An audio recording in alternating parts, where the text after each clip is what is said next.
जो भी सीबीआई जांच हो रही है उसको जल्द से जल्द पूरा किया जाए और पीड़ित नागरिक का पैसा जल्द से जल्द वापस दिया जाए।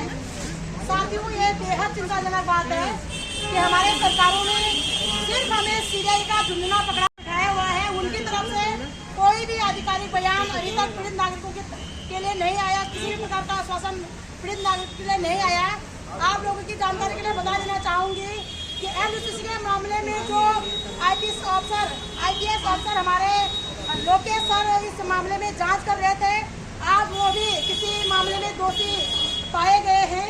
तो इस प्रकार से यदि उत्तराखंड में आईपीएस लेवल के लोग इस प्रकार के अपराधी बने रहेंगे तो आखिर उत्तराखंड के लोग किस पे भरोसा करें। हम चाहते हैं कि इन मामलों में उत्तराखंड का शासन प्रशासन अविलंब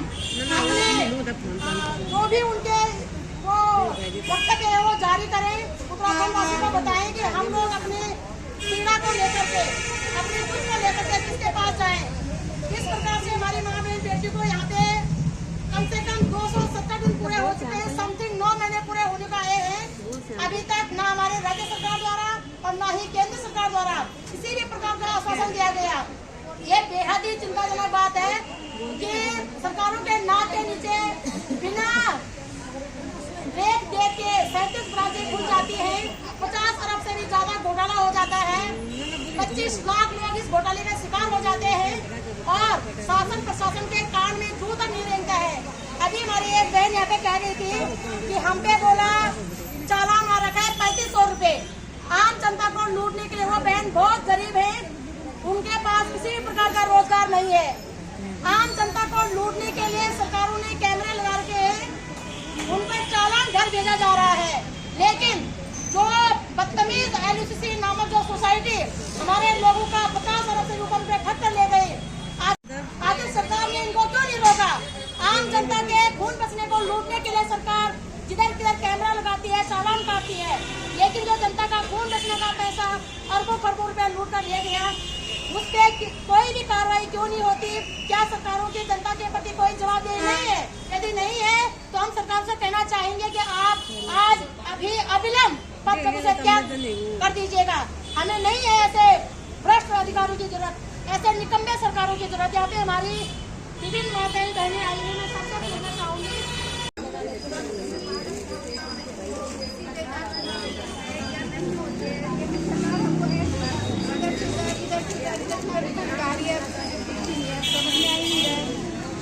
आप क्या मांग करना चाहते हैं सरकार से? हम चाहते हैं कि सरकार हमारी सुने और जल्द से जल्द सीबीआई जांच 6 महीने से पहले कर दी जाए।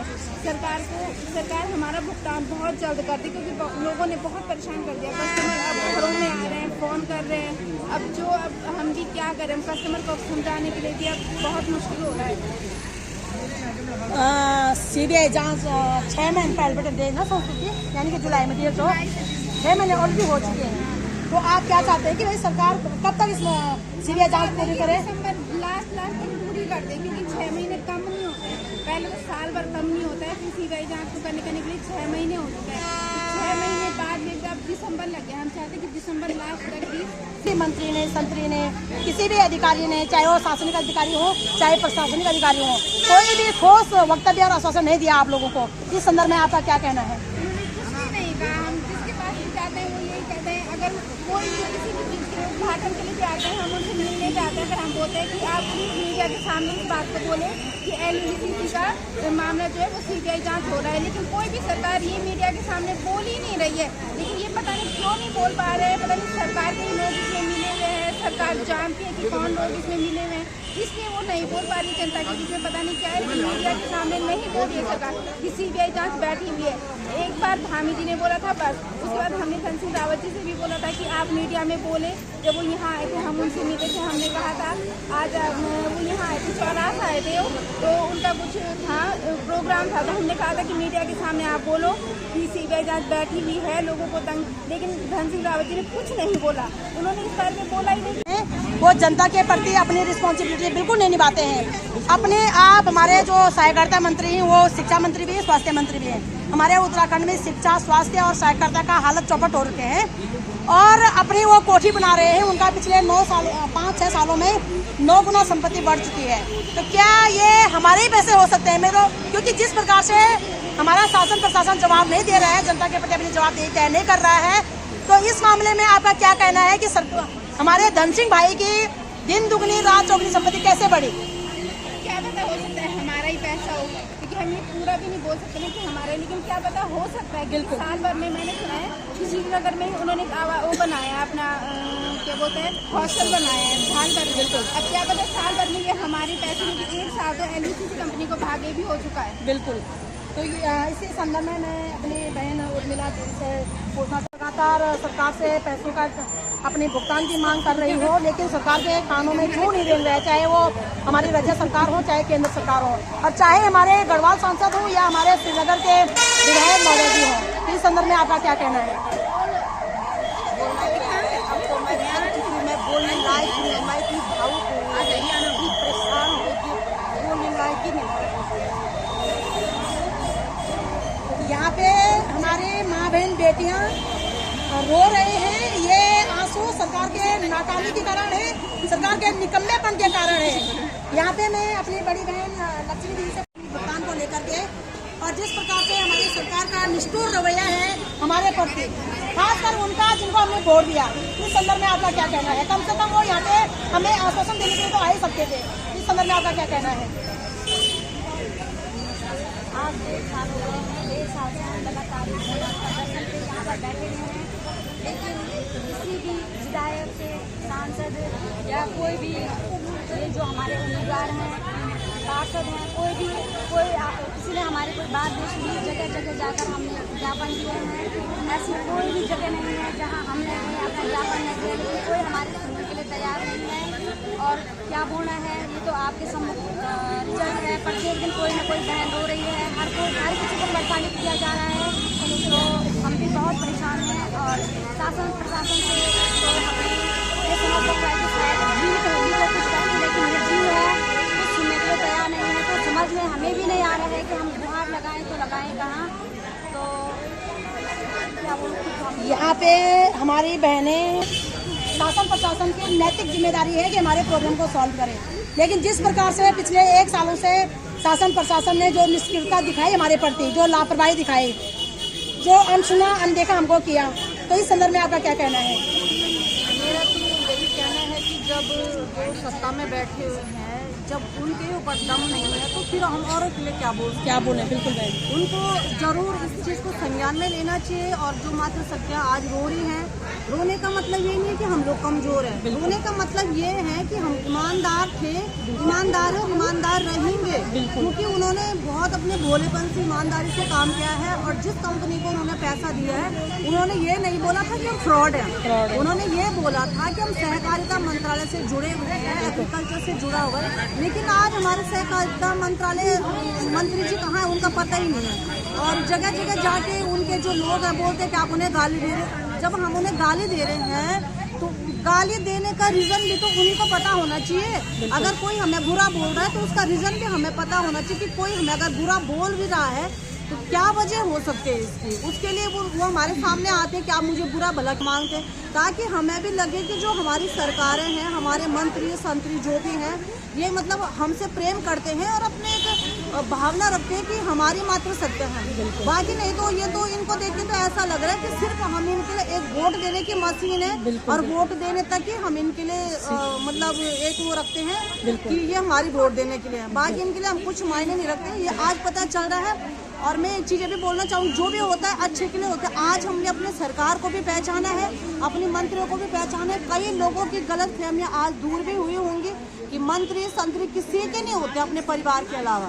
तो मैं इतना ही बोलना चाहूँगी, अभी भी आप लोगों के पास समय है, 2026 कोई ज़्यादा दूर नहीं है।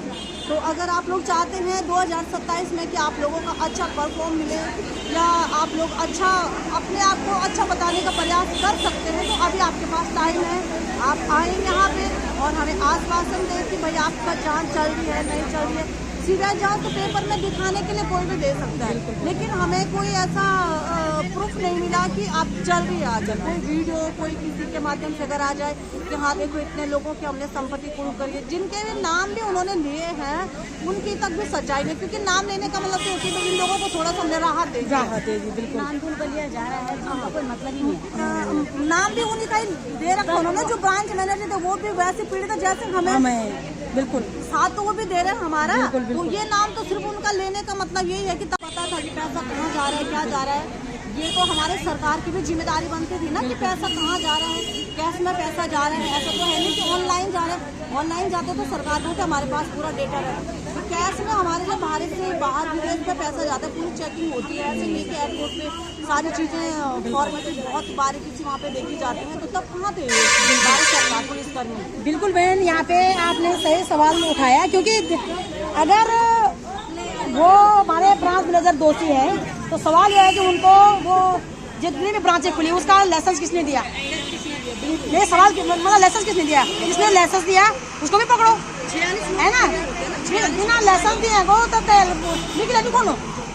निकले कौन अगर ब्रांच के लिए कौन नहीं, अगर कोई और के लिए कौन, बिना सरकार की अनुमति तो किसने बनाया नहीं होगा, है कि नहीं। ब्रांच भी ऐसे नहीं थी कि छिपा के रखे, बिल्कुल पूरे बड़े बड़े अक्षरों में इतना बड़ा बोर्ड बैनर लगे हुए थे, बिल्कुल LUCC नामक सब देखते थे आते जाते, बिल्कुल जैसे कोई पूछता था कि कहाँ पे आपको भी संबोधित, आप जब जाओगे तो रोड मतलब गाड़ी में चलते चलते आपको दिख जाते निकाली कि ये लोग क्या है दोषी है। लेकिन हमारा सवाल ये है कि ये लोग दोषी कैसे हो गए, मतलब इनको परमिशन किसने दिया, इनको जो ब्रांच पुलिस का परमिशन किसने दिया, जो तलपड़े और एक और है दो आलोकनाथ वो है, उनको एडवर्टाइज करने के लिए यानी कि इसको प्रचार प्रसार करने के लिए किसने किया, किसने प्रेरित किया, कोई तो पीछे कारण होगा। जो हमसे भुगतान करती है वो तो सबको दिख रहा है, लेकिन उस पीठ के पीछे मतलब जो चाहे पूछो पहले तो जय जवान जय किसान जय उत्तराखंड, और सबसे पहले आपको नमन जो आप डे 1 से और अभी तक हमारे साथ निडर और निर्भीक होकर खड़ी होती हैं। अब तो मतलब सबसे ज़्यादा विश्वास आपके सिवा किसी पे है ही नहीं, नहीं किसी पार्टी पे है, क्योंकि आप हमसे व्यक्तिगत जुड़े हो और आपकी व्यक्तिगत भावनाएं जो जनमानस के लिए हैं। आज हमें मतलब जब कहते हैं ना जिसके साथ रहो तभी जाके पता चलता है कि वो कैसा है।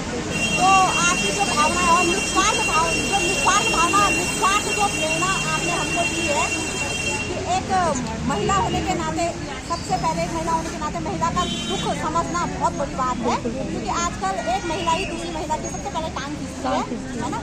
लेकिन आपने वो ना करके आपने उसकी गहराई में जाके कहा कि नहीं, महिलाओं को जब वही रास्ता दिखाया गया तो वो उसी रास्ते पे गई, बिल्कुल आपने उससे हट के काम किया है। तो सबसे पहले दीदी मैं आपको नमन करती हूँ, आपको मेरा दिल की गहराइयों से आभार व्यक्त है।